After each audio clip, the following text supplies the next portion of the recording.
விழ வேண்டாம் நான் விடுவேன். நீ கிளை நான் இலை உனை ஒட்டும் வரைக்கும் நான் உயிர் தரிப்பேன். நீ விழி நான் இமை உன்னை சேரும் வரைக்கும் நான் துடித்திருப்பேன்.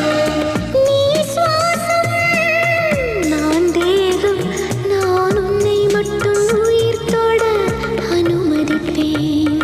நீ காற்று நான் மரம் என்ன சொன்ன